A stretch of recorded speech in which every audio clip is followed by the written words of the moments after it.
दक्षिणी पूर्व एशिया के कई हिस्सों में डेंगू एक वार्षिक महामारी बन गई है और जैसे जैसे पर्यावरण बदल रहा है ये बीमारी और ज़्यादा ख़तरनाक रूप इख्तियार करती जा रही है। जमशेदपुर में भी इन दिनों डेंगू के कई सारे मरीज़ पाए जा रहे हैं। लगभग 141 मरीज़ों की पुष्टि हुई है, जिनमें 2 मरीज़ की मौत भी हुई है और कई सारे अस्पताल ऐसे हैं जहां पर डेंगू के मरीज़ पाए जा रहे हैं और यहां तक कि बेड भी खाली नहीं मिल रहे हैं।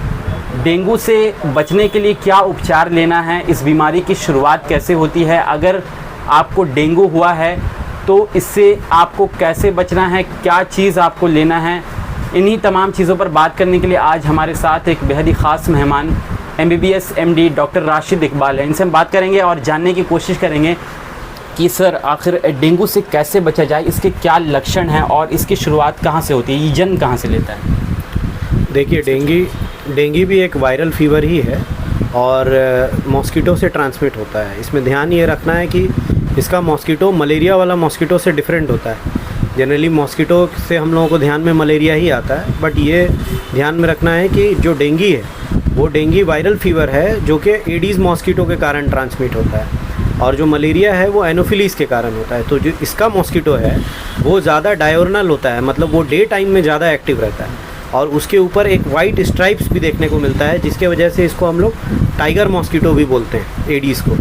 और उसी के थ्रू ये ट्रांसमिट होता है। जैसे मान लीजिए कोई इन्फेक्टेड पर्सन है, उसको एडीज़ मॉस्किटो बाइट करेगा, उसका ब्लड सक करेगा और फिर जब वो नेक्स्ट बाइट करता है दूसरे पर्सन को तो ये फीवर यहाँ से वहाँ ट्रांसमिट हो जाता है। सेकेंड थिंग आप ये देखेंगे कि ये मॉस्किटो ज़्यादा जो है वो अर्बन एरिया में होता है। जैसे जो लोकेलिटी जहाँ पे बिल्डिंग्स ज़्यादा है, जहाँ पे अर्बन लाइफ लोग जी रहे हैं, रूरल एरियाज़ में ये उतना नहीं होता है, क्योंकि ये अपना लार्वा जो अंडा देने का इसका कैपेबिलिटी होता है वहाँ डेवलप कराता है जहाँ फ्रेश वाटर हो, साफ़ पानी हो और वो बहता हुआ पानी नहीं, स्टैगनेंट वाटर होना चाहिए। तो ये उसमें अंडा देना पसंद करता है और ये एनवायरनमेंट उसको अर्बन एरिया में ज़्यादा मिलता है। इसीलिए आप देखेंगे कि पहले जो डेंगू का आउटब्रेक्स होता था वो मुंबई में, दिल्ली में बहुत ज़्यादा होता था। इनफैक्ट जब हम 2015-16 में सफदरजंग और एम्स में काम कर रहे थे तो उसमें उस दिन तो मतलब hundreds of patient in every day they used to कम।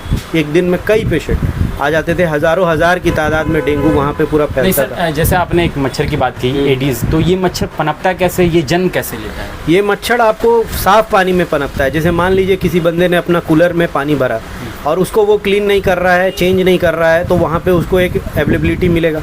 कभी लोग टायर रख देते हैं कहीं पे और बारिश हुई, अब उस टायर में पानी भर गया, फ्रेश वाटर है वो और वो स्टैगनेंट है, अब वो मच्छर उसमें अंडा दे देगा। किसी के छत पे कभी आप जाइए तो देखिएगा बहुत सारा गमला खाली पड़ा हुआ था और वो जाम था गमला, उसमें पानी भरा हुआ है, तो ये मच्छर उस तरह के पानी में अंडा देता है। तो सबसे पहले मैं आवाम को ये मैसेज देना चाहूँगा कि हर कोई अपने घर की सफाई तो कर ही सकता है, तो सबसे पहले अपने आसपास, अपने घर, छत, कूलर, कोई भी खाली बकेट, उसको आप देख लीजिए कि कहीं पानी तो नहीं जमा हो रहा है, पहले उसको साफ़ कीजिए और उसको क्लीन करके वहाँ हटाइए। मच्छर की काटनी से बिल्कुल, मच्छर ही इसको ट्रांसमिट करता है, मच्छर इसका वेक्टर है।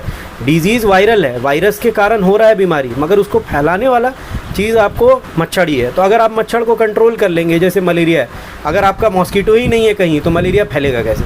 तो उसी तरह से अगर आप एडीज़ मॉस्किटो का ट्रांसमिशन करा रहा है वो, उसको आप कंट्रोल कर लेंगे तो ये कंट्रोल हो जाएगा। अच्छा सर, होता ये है कई बार कि डेंगू से बचने के लिए लोग कई सारे उपचार लेते भी हैं, लेकिन फिर भी उन्हें हो जाता है।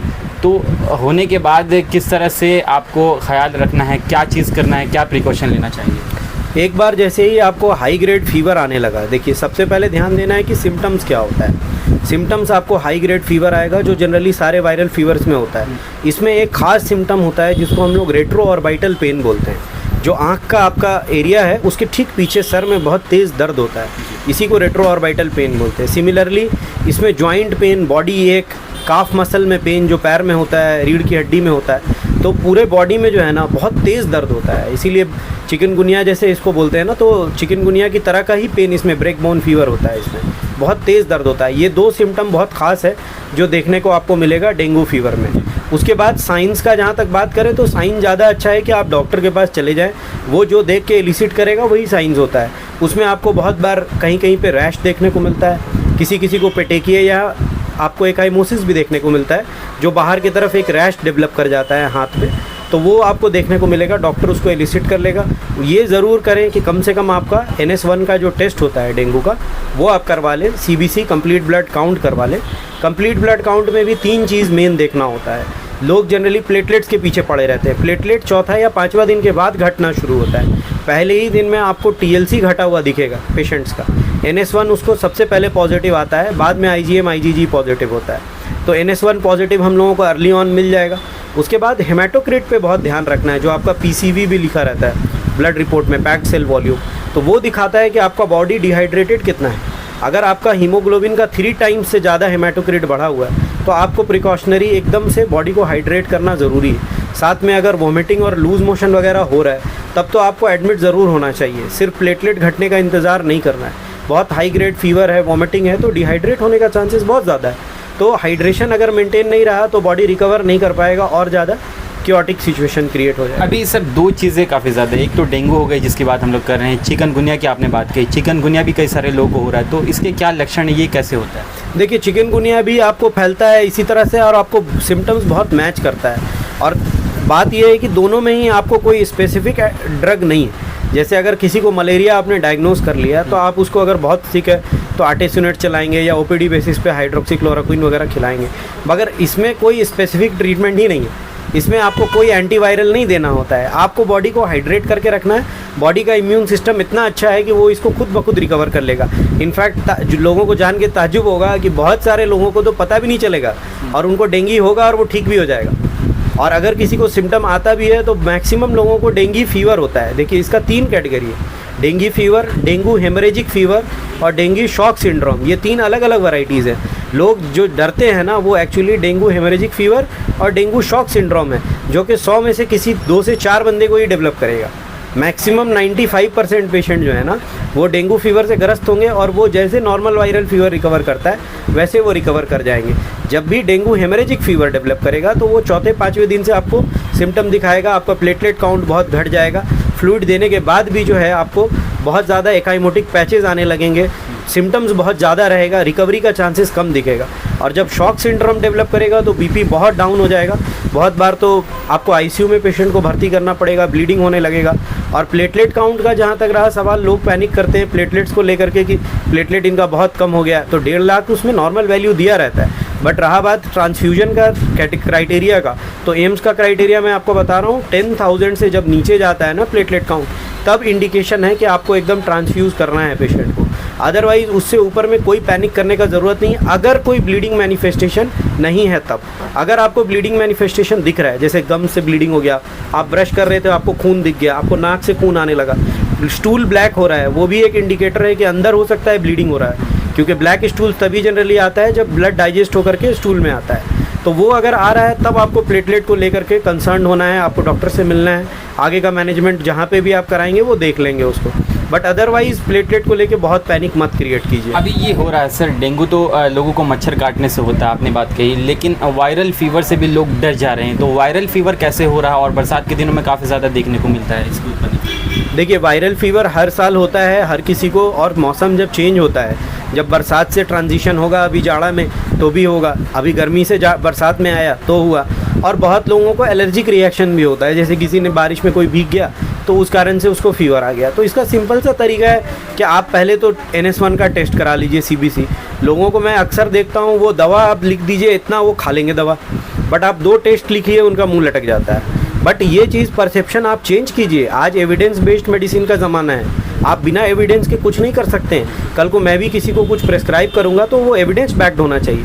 तो आप अगर एक टेस्ट कराते हैं तो सबसे अच्छा चीज़ है, अगर बीमारी निकल गया तो आप सतर्क हो जाएंगे ना, आप उसका ट्रीटमेंट करा सकते हैं। और अगर मान लीजिए नहीं निकला तो अल्लाह का शुक्र भेजिए कि नहीं निकला, और ज़हनी तौर पे आप क्या है आगे सुकून से रहेंगे कि हाँ भाई हमको नॉर्मल वायरल फीवर कुछ और हुआ है, हमको डेंगू नहीं है। तो इसीलिए टेस्ट अर्ली एज पॉसिबल। जब भी हाई ग्रेड फीवर आ रहा है, हेडेक हो रहा है, पेरी ऑर्बिटल पेन आपको हो रहा है, आँख के पीछे दर्द है, बॉडी में पेन है, एक NS1 CBC करा लीजिए, बेहतर रहेगा उसके लिए। सर अंत में आप क्या सुझाव देना चाहेंगे और इससे बचने के लिए क्या क्या उपचार लेना चाहिए, क्या कहेंगे आप लोग?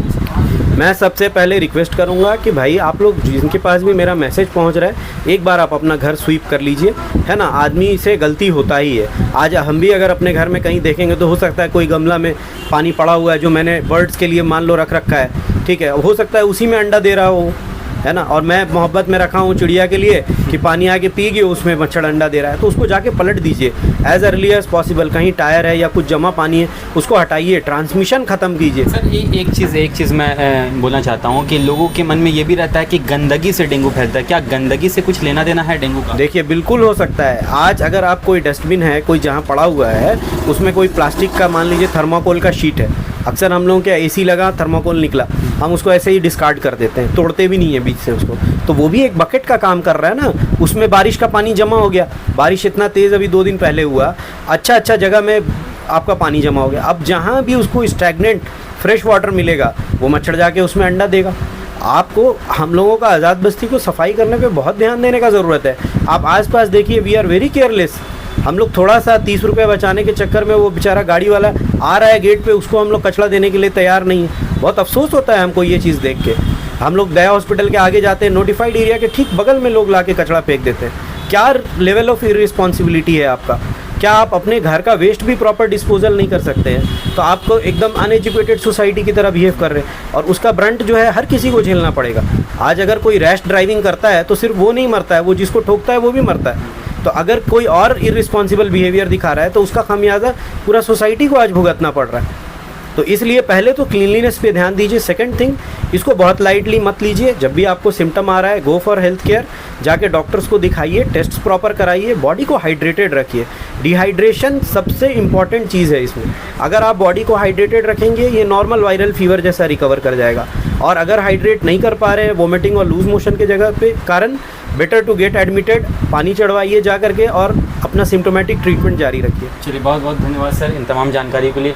तो ये थे हमारे साथ थे डॉक्टर राशिद इकबाल, और जिस तरह से इन्होंने बातें रखी तमाम चीज़ों को लेकर, चाहे डेंगू से बचना है या फिर डेंगू हो जाए तो क्या उपचार लेना चाहिए, और साथ ही साथ गंदगी एक महत्वपूर्ण विषय है जिसमें कई सारे लोगों का मानना होता है कि गंदगी से डेंगू नहीं फैलता है। गंदगी वाली जगह में अगर पानी जमता है, क्योंकि हम देखते हैं कई सारे बकेट्स होते हैं, डस्टबिन होते हैं, वहाँ पर साफ़ पानी जमा हुआ रहता है, तो उसी साफ़ पानी में एडिस नाम का मच्छर पनपता है और उसी मच्छर के काटने से डेंगू होता है। तो हमें ये चाहिए कि अपने आसपास के इलाकों को, अपने आसपास की बस्तियों को, क्षेत्रों को साफ़ रखें, साफ़ सुथरे वातावरण में हम खुद भी रहें और दूसरों को भी अच्छे वातावरण में सांस लेने का मौका दे। और जिस तरह से अगर इस तरह के आपको लक्षण पाए जाते हैं तो तुरंत ही आप डॉक्टर से मिलें, डॉक्टर से सलाह लें, और ताकि जिस तरह से अभी डेंगू पैदा हो रहा है और डेंगू फैल रहा है, इससे बचा जा सके और लोगों की जान बचाई जा सके। तो इसी तरह की आप खबरों के लिए आज़ाद रिपोर्टर के साथ बने रहें। इस वीडियो को भी आप ज़्यादा से ज़्यादा संख्या में शेयर कर लीजिएगा ताकि कई सारे लोगों तक, अधिक से अधिक लोगों तक मैसेज पहुँचे और वो तमाम सेफ्टी के साथ अपने घरों में रहें।